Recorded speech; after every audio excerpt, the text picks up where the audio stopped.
memories of baseball? About 8 years old, my dad used to take me out and hit me fly balls and stuff like that because he was an ex-player. He played for the Alaska Packers, one of the top teams in semi-pro in the 30s. And I remember one time at Matt's school where I attended, he was hitting fly balls with my Grandpa Fricky, and boy, I missed the ball, it hit me right in the forehead, and I had an egg there, and I come home, and my mother kind of threw a fit. Harry, God darn it. He said, hey, throw a little dirt on it, he'll be all right. And that's the first time I heard that term. My dad says, throw a little dirt on it. And yeah, he starred me in baseball, and he just, I mean, I take all my credit to my dad. It was good. I mean, it went by fast. You know, there I lived on the west end of San Leandro on Tudor Road, and it's just your local grammar school. But your local grammar school in those days always had a recreation guy there. You know, there was no messing around or things like that. It was organized. You know, so you know, you guys play on a far field for hardball, softball. You know, so you don't hit into them. So What? When did you first realize you could throw? How did you learn to pitch? Well, you know, pitch my dad. I used to copy the Oakland Oaks. Tom Hafey was my idol. I used to come up here and, you know, the little baseball cards, and I'd go to the game. I guess I didn't watch the home run and stuff. I watched how they played, and my dad told me, watch how they play. You know, you got a good arm. You know, I was a third baseman, and you know, I played backtrack a little bit in Alameda. Each area where you lived at, like I lived in the Franklin Park area on Alameda Avenue, so they would have a team, and they would be a police league also. And Schaffner and Watson was our sponsor, which I have movies. And so I was third baseman, but my dad said, man, you got an arm, why don't you tell me you want to pitch? But those days, this is funny, those days they go by weight. So I was playing with 12-year-olds, so you know I was heavy lunch then. How old were you? 8.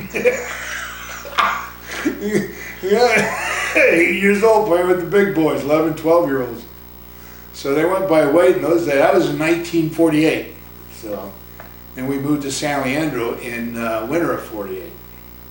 You say recreation ball, what was that? That was teams that they had at Thrasher Park at the time. It was, you know, 10, 12 years old, and that's, and they had younger and older, and Bay Castillo and people like that, or, you know, Canizero, and we all played there, Ernie Fazio. And that's how I got recruited by the boys club, because they had juniors and intermediates and senior teams. And we had a pretty good ball club. Canizero and Ernie Fazio, who were in the big leagues, and Dick Hogue, and played professional, and myself it was really good. So they were San Leandro guys? All San Leandro, all San Leandro. Yeah. The only time we have mixed up was in Legion. We used to get guys from Bishop O'Dowd, and they might live in Oakland. I don't know any of them that lived in I think Gary Foss lived in San Leandro. That's probably all I know. Yeah. Now what about boys club? What was the boys club team? Who was the coach? Jerry Lyons. One of the greatest people in San Leandro that I ever met. He's like a dad to me. He's one of the nicest people. No nonsense. I'll give you a story. In Richmond one time, I was giving a little lip service. All of a sudden, I was on the 4th floor. He had me up in the air.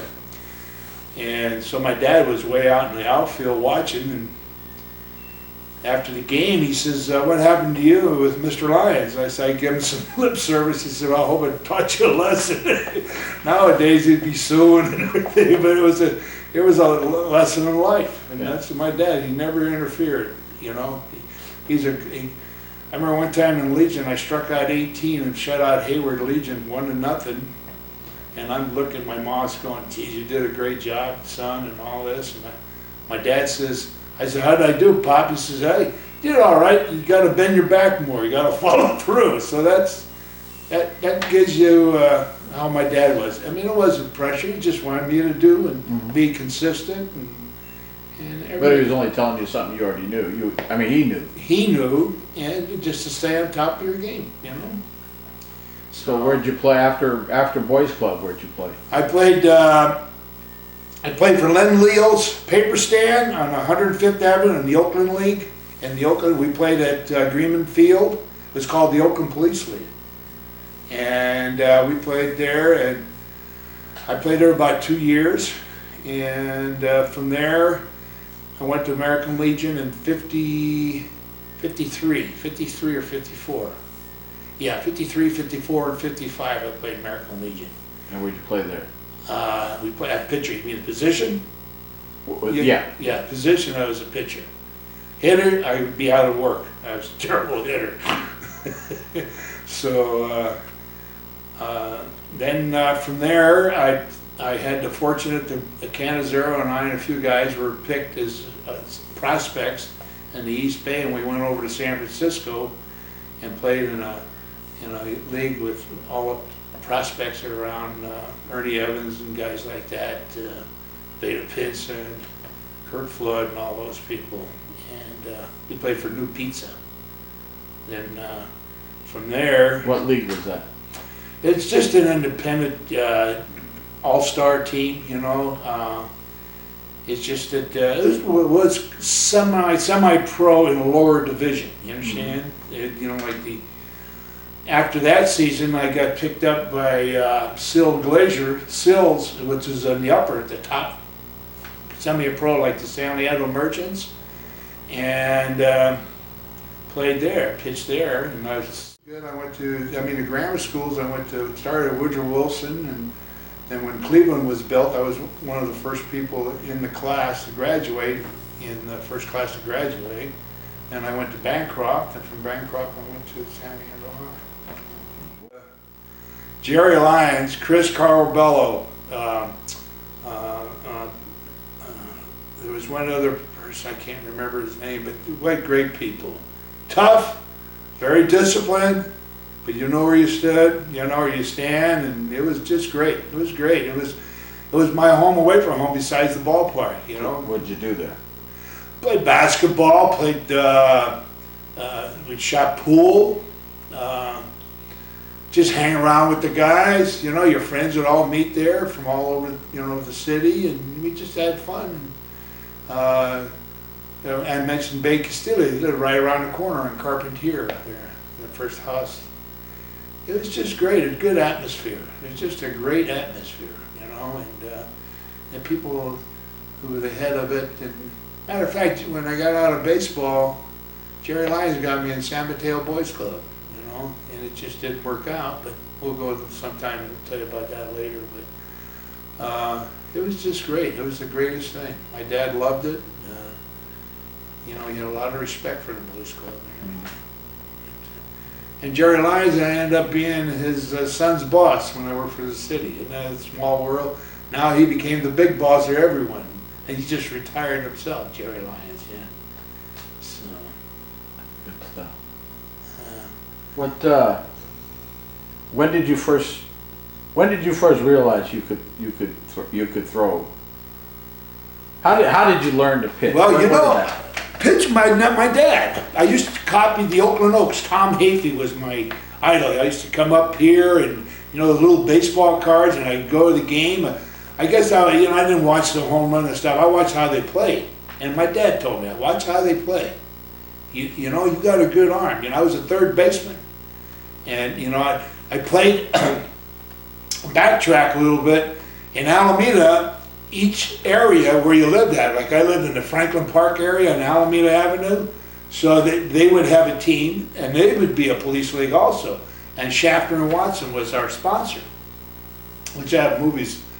And so I was third baseman, but my dad said, man, you got an arm, why don't you tell me you want to pitch?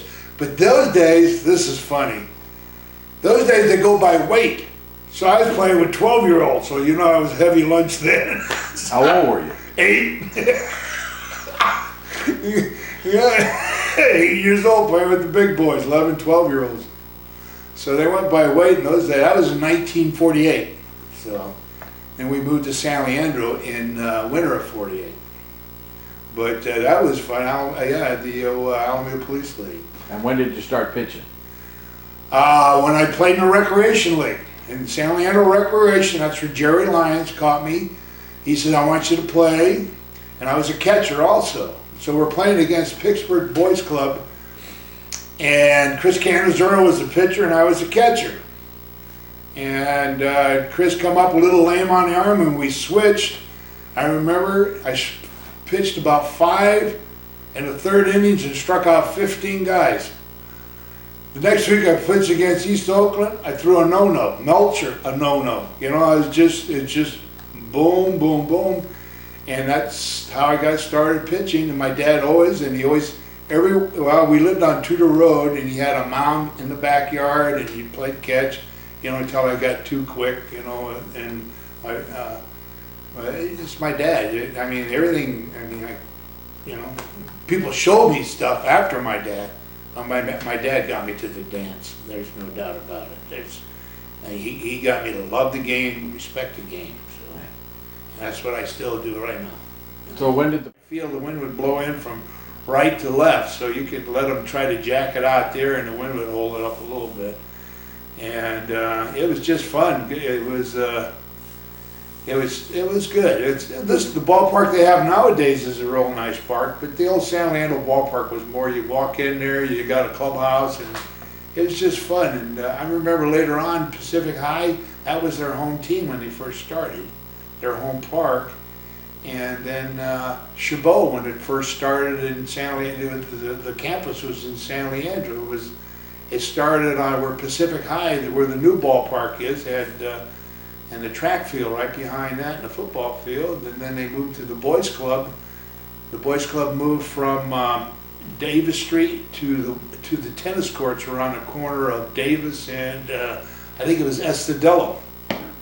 So that was great there. So it was just, matter of fact, I got a picture of it of the ballpark.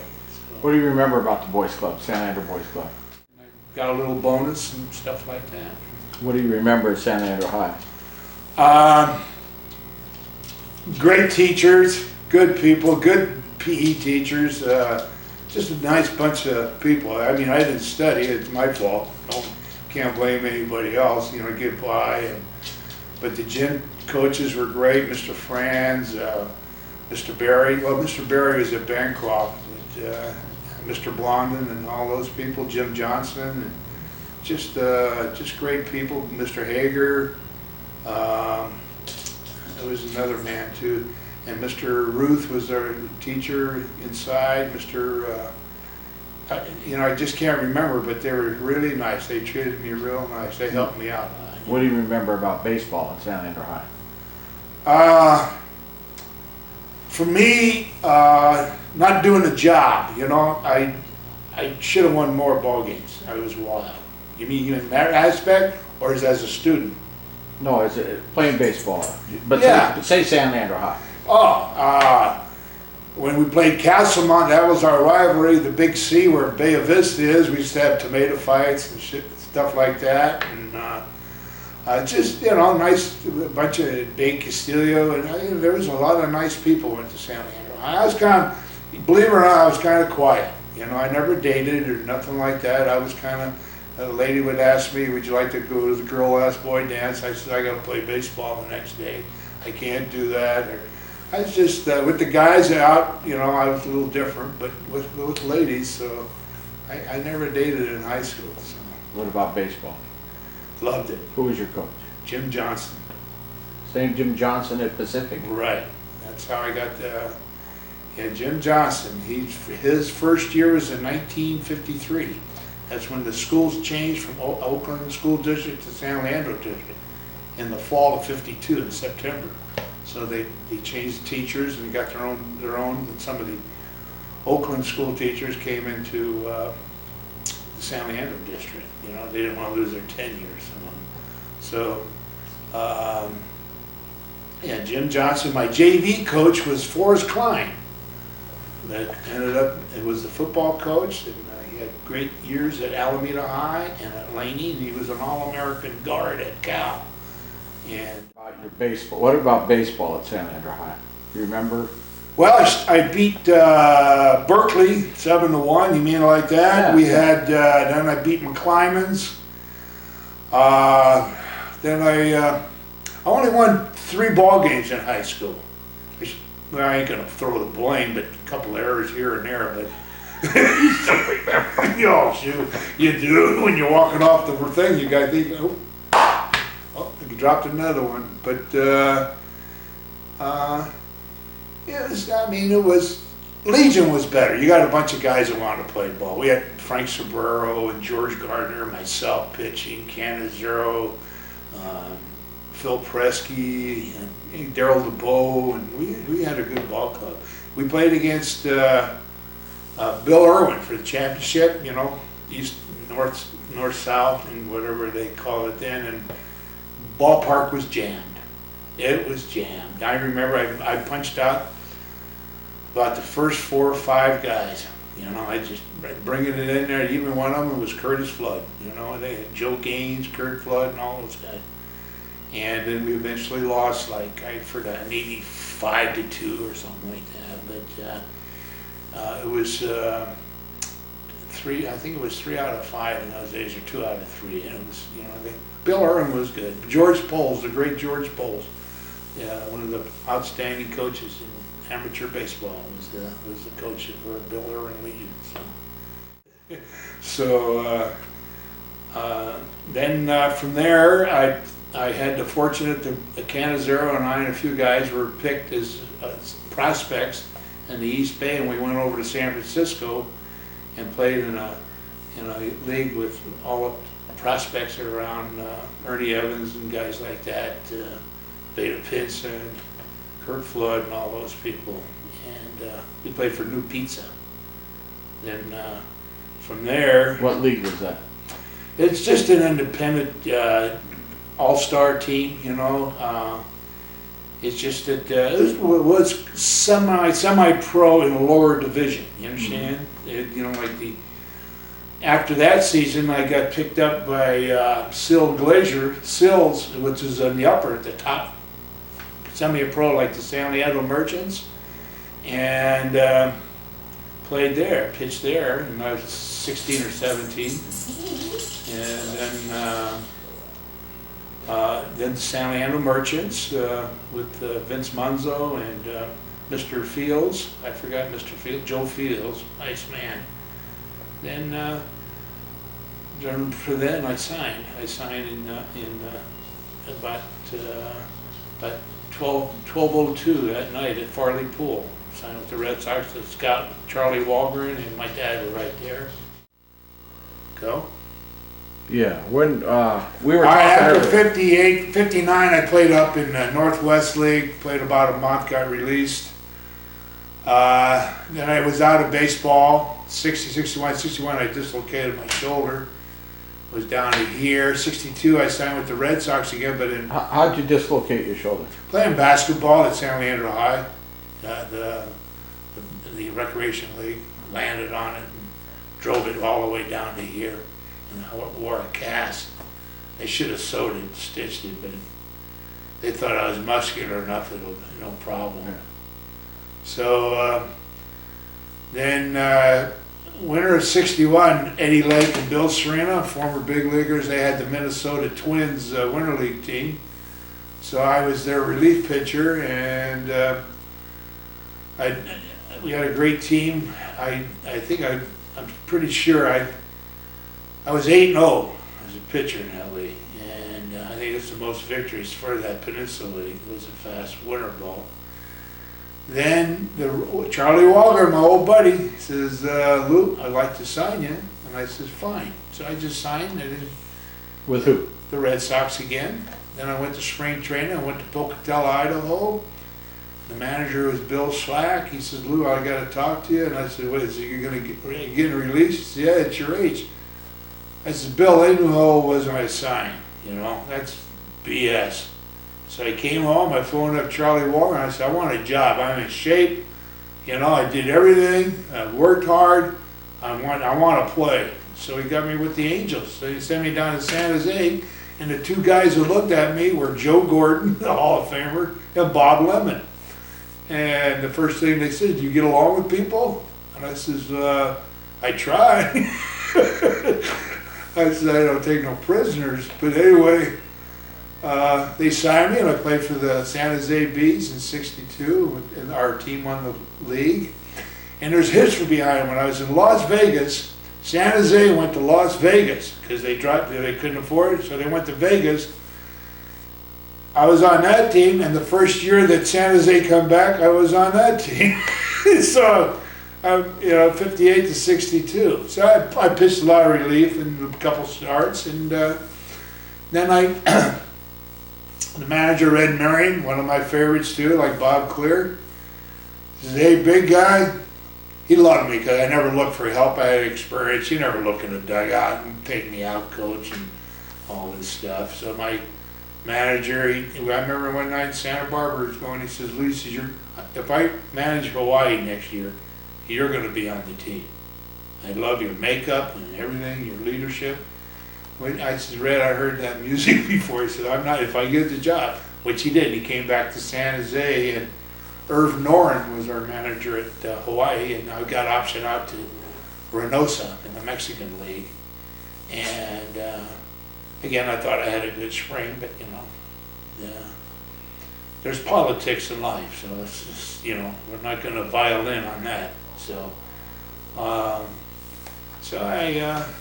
I got released from there. I should have got released. I was 0-5. I had a terrible year, terrible attitude. I just came home. Red called me up and said, "Hey, I'd like to put you in uniform, throw relief." And I said, "Red, it's about time I buy a lunch pail and take life serious." And that's when I went back to the city, who previously, in '59, they gave me a job as a garbage collector, which when I went to play ball, I come back, they give me my job back. So the city's been real good, which I eventually retired from after 37 years. So that, that was it. And then I got into coaching. My first coaching was in '59, Alameda Boys Club.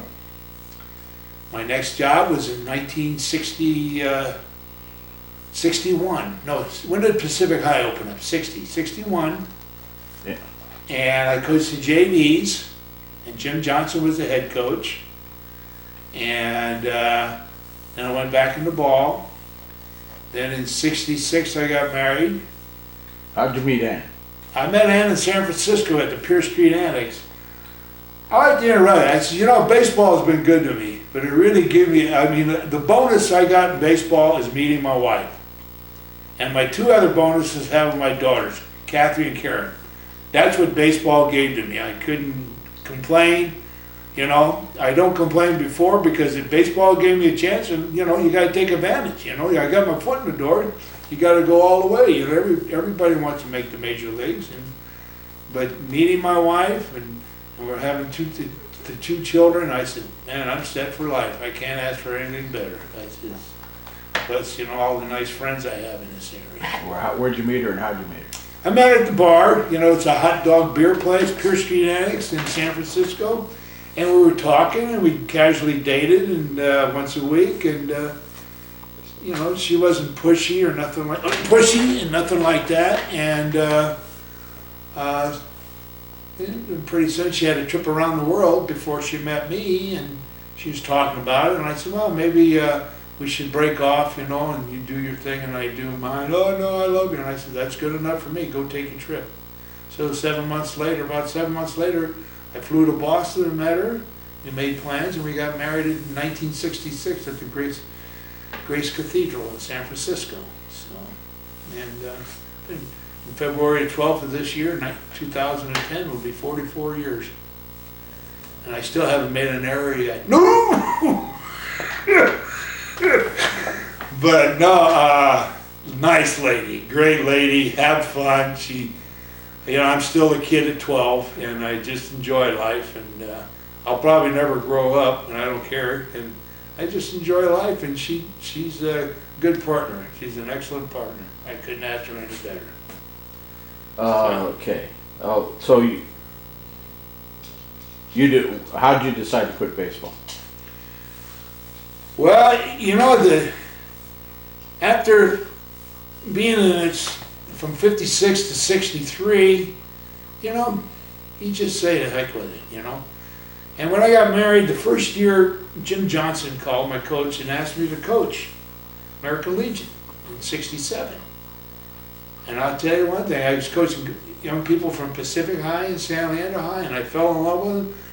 And I fell in love with coaching. You know, coaching you learn. I mean, you just don't walk in there as a player.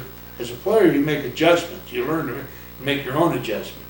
Now when you're coaching, you got to know everything, how, you know, who to yell at, who not to yell at, and who needs this. Infielders, you got to learn how to be an infield, outfield, catching. You know, now you got to teach pitchers, not the same mechanics that you have, but, you know, the release point. And it was a learning power, and every year, and I had great kids, man. We used to work out hard.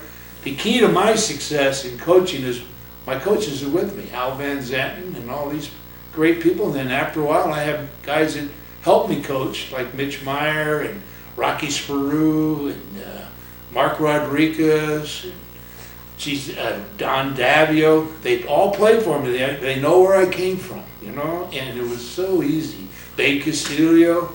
But they give the San Leandro young people the credit, man. They come and they come to play. Good athletes. You're only good as your horses, I think. And they had good coaching in the junior Babe Ruth, in Foresta, Washington Manor. A lot of good coaches. When they come to me, they knew the game pretty well. Plus, they're high school coaches. So I was pretty fortunate in that way. You know, I feel, you know, it's just, Lou. It's those guys that go out there and play the game and make the outs and get the hits and make the plays. So that's how I feel about it. So how did you learn? How did you develop your style of coaching? From managers and pro, treat people with respect. Get on them when they're getting lazy. It's timing. I had good timing. Some people probably didn't like a way, but I was a no-nonsense guy. Very disciplined, old school. You know, the haircut, you look like a ball player. You know, this is how I felt. Yes, you can hit 500 with your hair down your ankles, and you can hit 500 with your hair this short. So just hit 500, and when the season's over, let your hair go down to your ankles. I don't care. It's none of my business. You know, your business at Park. We're traveling. At the beginning, we played 12 to 20 games, maybe. At the end, we were playing 70 games a year. And, you know, people cried, how come we play so much? Because I'm carrying 22 young men, and I got to find games so these young people can develop and probably take your spot if you get lazy, you know. So that's why, and it was great. It was a great, from 1967 to 1980, when I had college guys, we went to the World Series. You could have coached them from a motel. They're so great. About 3 of them made the big league. Who were they? Greg Tabor for Texas Rangers. No, Mark Langston came the year before. The guy pitched for Seattle, and he pitched. He was a pickup from Santa Clara, and the other young man was Rick Rodriguez. He's the A's Sacramento pitching coach. He pitched for the A's and the White Sox and the Giants. And we had guys that went to University of Miami and all this. I had a good ball club. Guys that they were just great. You know, about 11 of them signed professionally. 2 of them only made the major leagues. But yeah, it was great. Then I was out of it. My wife asked me to get out and spend more time with the girls, which made sense. I couldn't argue that. So we went on a trip up to Canada, and the second day the girls wanted to come home. So I looked at my wife and said, "Who's this trip for, you or the girls?" so she said, in a New England accent, "Shut up." So, in 1985, Bill Brazzi, you know Bill Brazzi from Washington Manor? He's for the older guys. We're at a soccer game when our daughters are playing, and so he says, "Hey, would you like to coach?" I said, "Bill, I tell you no, man. You know what?" He says, "Come on." I said, "I'll tell you what. You ask my wife, she says yes, I'll coach." He comes over here and says, "Ann, can Luke coach our Washington Manor Rangers from 16-18? She says, "Yeah, get him out of the house." He's trying to be nuts. But when you played, we're gonna go back a little bit. When you played, who were the guys you played with that made it? On the same team? Yeah, or that you were acquainted with through baseball. Oh, I mean, like an amateur? Yeah, anything, Well, in high school and Legion and stuff, Ronnie Hansen from Albany played in the big leagues. Joe Gaines played for Cincinnati. Curtis Flood is famous. Frank Robinson, who was a sophomore. Who's the other people? Beta Pinson from McClymonds High.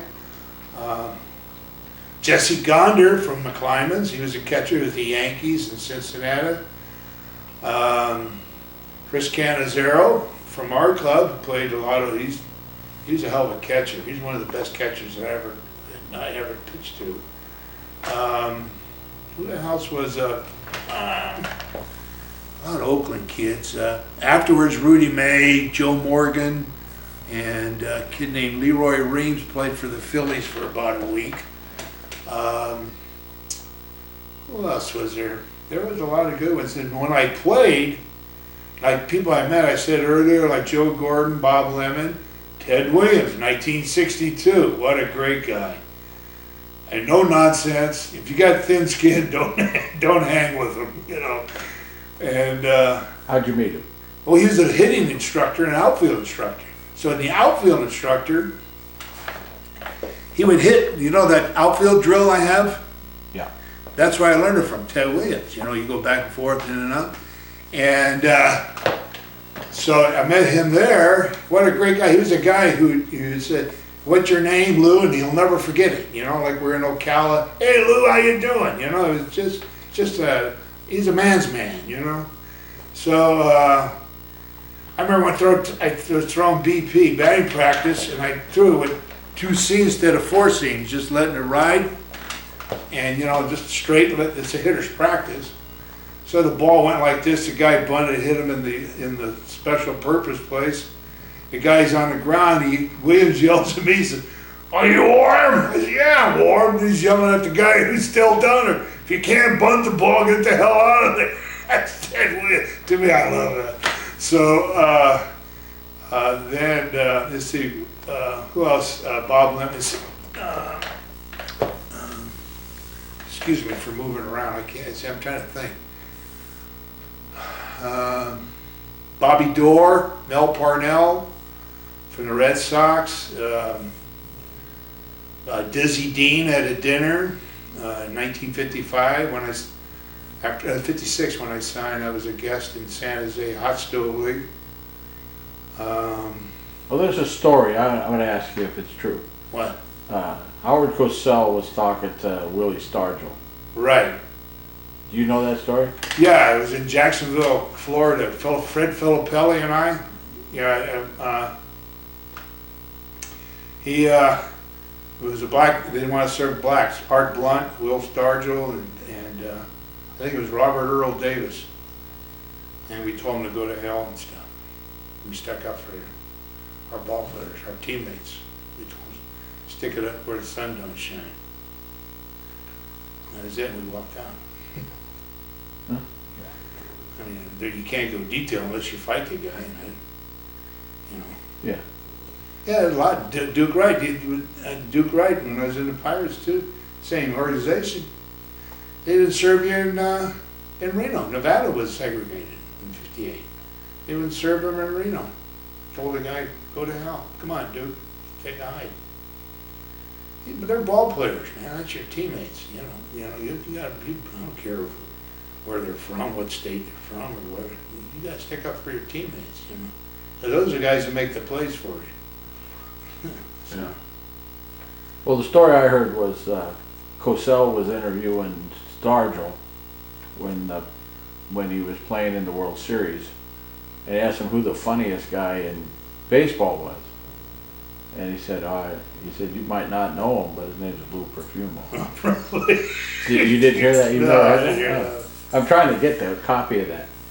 Yeah, give me that. Yeah. Yeah. I remember on this show, on that particular thing, he mentioned my name and Filippelli, and Fred's in Alameda. Now Filippelli, there's a good thing.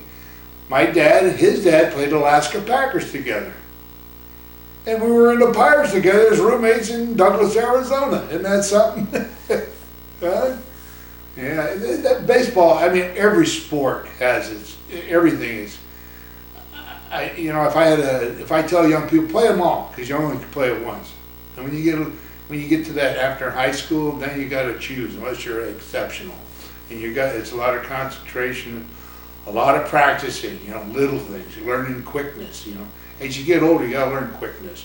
This is quickness, and your hands and your feet are quickness, they gotta work together. What was the big difference for you from pitching before you signed to the pros?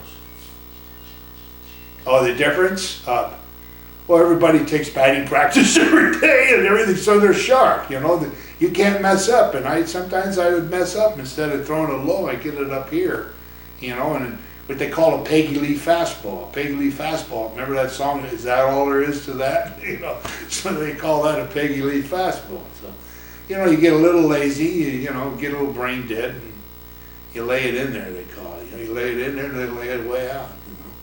I remember I was in Lafayette, Len Oker, he was a good manager too. I had 0-2, and they used to teach you to either waste a curveball in the dirt, which I hardly threw, or up and in on a fastball, up and in here, not to knock him down, but well, I threw a Peggy Lee fastball, the guy tommyhawked it out of the ballpark, and this is, again, my mistakes, my attitude, things, that's what I try to teach these young people. Just, you don't do it. They run the show. There's nothing you can do. All you have to do is prove that you can contribute. And when you get established, now you can probably call your shots, But, you're just an amateur, You're Ted Mack in the amateur hours, I used to do. So were you, did you think did you try to stubborn your way through it, or? You mean professionally? Yeah. Well, yeah, I got released 4 or 5 times. Sure, I was stubborn. I didn't want to quit, and I had the arm. You know what I mean? I don't know how hard I threw it. I do not know. Yeah. I used to say 70. Come on, Lou, you throw hard at 70. I says, would you like to get hit by a car at 70? Yeah. Then the old timers, I said, how hard you throw it? Like nowadays, I said, oh, they clocked me in the school zone. They laugh. I don't know. I don't know how hard I threw, and I mean, people said things, but I know, you gotta get it over, you gotta throw strikes. Not down the middle, corners, in their soft area, where they, their blind area, whatever you wanna call it. How did you know their blind area? Do you remember them? I remember John Bateman caught for Houston. We were playing against Modesto one night, and he hit the front foot hitter, so I threw a changeup. He stopped, boom, jacked it out. But he had a blind spot in here. I threw a fastball and he couldn't hit it. I threw another fastball and he couldn't hit it. That's all he got. Strike 1, strike 2, strike 3. So you learn that. Nowadays they write everything down. Those days you remember everything. You just, like the kids say, what did this guy do last time? He went to right field on a curveball. Geez, how do you remember that? Well, that's how I was trained. You had to train that way. Mm-hmm. And people didn't write, you watch. Like I tell kids, smart ones will play, the dumb ones will sit. Boy, everybody gets highly intelligent. They're all Einsteins, man.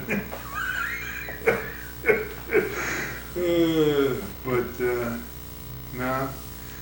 I don't know, I just, you go back to coaching, I like treating them like men. And, like Doug Potestio, he played 8 years in minor league ball.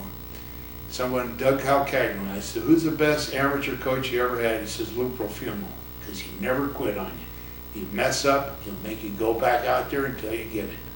And that's, you're only an amateur, and how you going to learn if I keep pulling you? Huh? Now, if you have what they say, no grip, then I'll pull you and buy you a dress, but, we'll get you in another sport you don't get hurt in. But okay, speaking of dresses, you coached a lot of women. Oh, love them. Hardest workers ever. Trouble with ladies, they get mad at themselves. They're their own worst enemy. They are. They try so hard. a lot of them in our age group or younger, they never had the training like Bobby Sox and stuff like this. Or, you know, their dad playing catch with them and stuff. They didn't have that opportunity. But workers, they work hard. They do. They really do. A lot of respect for ladies. I did in the middle 70s. I had the team. I forgot. Your wife played on the hamburger place. Remember that one? Quarter pound, whatever it was. I had the other team, Bob's Cocktail. Those girls. You know, I mean, there was moments, but you know, you gotta pay attention to people and deal with them. And you know, I don't like getting in private business. You know, that's home business. I don't like that. On the field, I used to tell them, ladies, listen, relax. That's why they got errors in the book. They got this in the book. It's all part of it. You know, there's not one person in this world who has never made an error. There's not one person or a mental mistake. He just, you know, my job is to go over and over. Then I had the senior ladies, which we traveled all over the country, and they're fun. They like to work hard. It's like if I took 19 girls, it's like having 19 wives. You know what I mean? What are you doing? You know, it's just, they're just great. And I had a great time. I mean, we went to Chicago, Tallahassee, and Detroit, you know, Salt Lake. Who were some of them? San Leandro girls, Carol Meets, Roger Meets' wife, Carol Sutherland of Sutherland and Sutherland Muffler, you're on 139th. Bev Van Gundy, who lives on 133rd Avenue in Wolford Gardens area. That's the lady who got me started. I was coaching senior men's in the morning. After I retired, the city asked me to coach 50 and over. And I said, that's like coaching 19 coaches, for Christ's sake. Everybody knows everything at that age. So she was on the team, and we were working with fundamentals. A lot of them never played before, you know. And so I'm out there and I'm always coaching. If you're 8 years old, I'm coaching. If you're 80 years old, I'm coaching. I'm trying to make you better. And she says, Louis says, how would you like to coach a women's team, traveling team? I said, oh my God, I don't know, ladies. I just retired and go again like Bill Brozzi, go over the house. Hey, can Luke go to Detroit, take the girls to Detroit? Go ahead, he can go. See, that's one thing about Ann, always supportive. Really, I don't know how many times she said no, you know. Probably in 44 years, probably 3 times, you know. But she just great supporter. So I had fun, you know. It's just there's sometimes there's minuses, but you know, you overlook it, you know. It's just, you can't, coaching is one thing, you can't keep everyone happy. You try, you know, but you just can't. So you learn that right off the bat. And I tell younger coaches, just do what you feel your heart and head tells you to do. Have your own philosophy and just explain it to them. This is what I like to be done. This is what we're going to work at. This is how we're going to play the game. Heads up and all that. Let them know. Don't keep nothing a secret. If you're coaching, if you keep things a secret, you're not coaching. So, but I had fun. It was a great run. Great run. Who are some of the teams you coached after professional baseball? All right, I coached American Legion, post 117. You mean baseball or softball? 117, then I went into Connie Mack, then I helped John Cabral and senior Babe Ruth. Then I went into Washington Manor Rangers that were American Legion. Then I helped John Cabral a year or two in senior Babe Ruth. Then I spent 2 years in Thoroughbred. That was the college guys. 2 years. I sponsored a team the first year, and I didn't realize how much money it really cost. You know, working for the city and cashing my check at a hot dog stand. That's bad math on my part. So,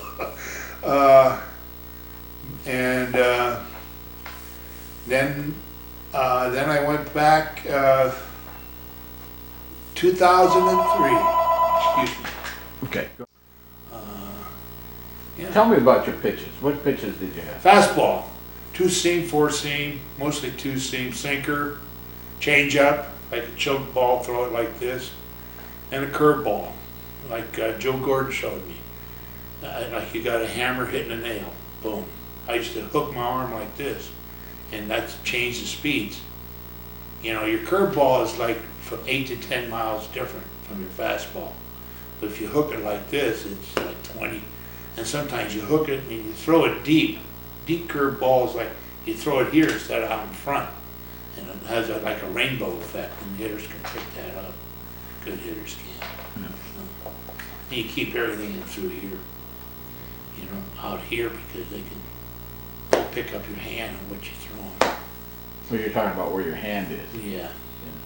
You gotta do everything in here. Elbow up, lead your shoulder, come through. So, Throw a beanball? me? I wasn't tough enough. I was a wuss. Tell me about it. Talk about it. Well, here's a story of the Nebraska State League. We're playing against Kansas City A's Farm Club, Grand Island, Nebraska. I hear this from the dugout. That means, oh, go after him, Blue. Now I'm looking over here and I go, yes, I got it. I go in my windup. The guy named is Claude Horn. A friend of mine played with him in the Evangeline League.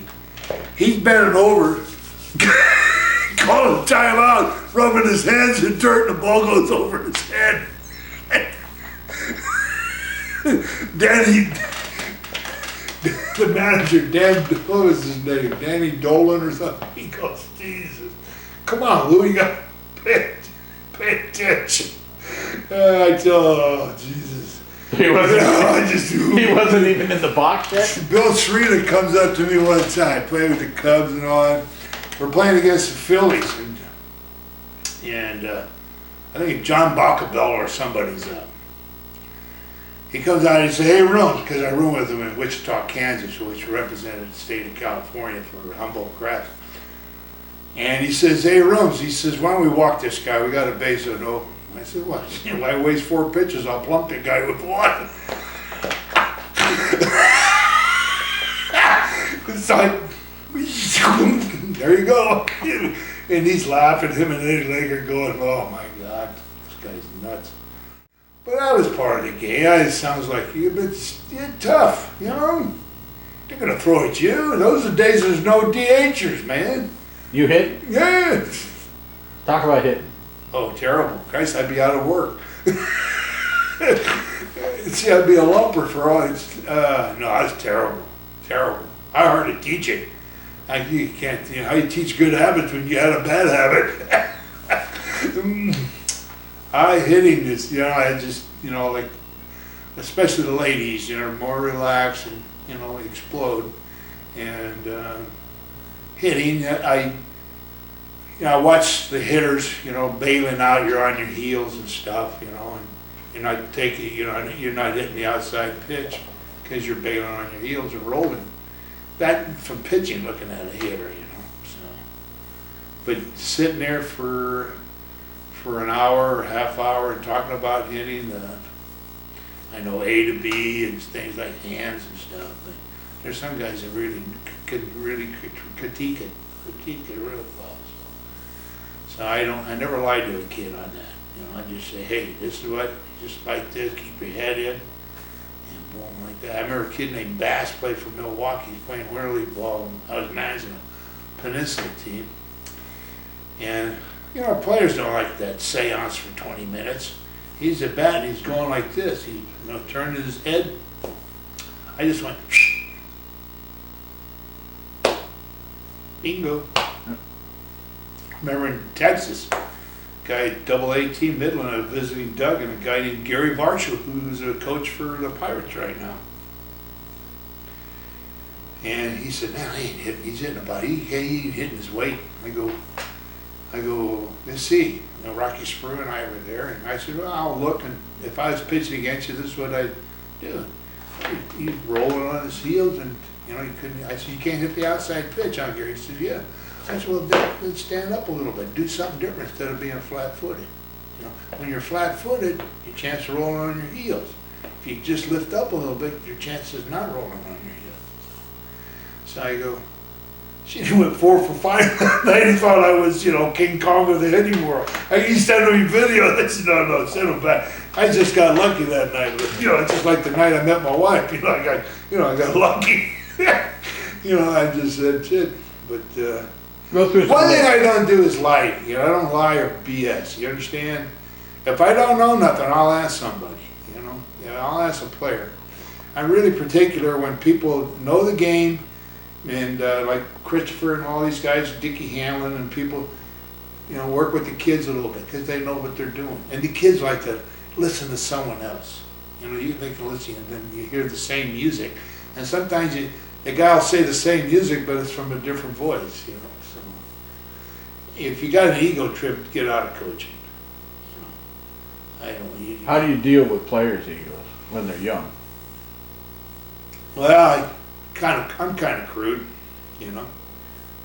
Yeah, I says, okay, every year I said, how many guys got drafted in the first round? Second round, third round, fourth round. So you guys, so you better listen to me. You know, I just, like I said, dealing with people. It's timing, you know. But, you know, I send them home, you know, if they don't. I'm that way. Who are the good players? Who are the best players you think you coach? One of the smartest players is Steve Brassey, San Leandro High School. Shortstop, get a good jump. Skeeter Rivas is a hitter, left-handed hitter. Best right-handed hitter, Mark Riley. The guy I thought should have made the major leagues, Dave Baker, catcher from Pacific High. Kid was smart. You can just tell him once, and you know. I mean, when he left Pacific, he went to Stanford. He made all Pac-10, and I mean that tells you right there. And he just, and his son catches for the Florida Marlins, John Baker. That's his boy. So he, pitching wise, Doug Potestio, Bernie Grisham, Larry Kowalczyk,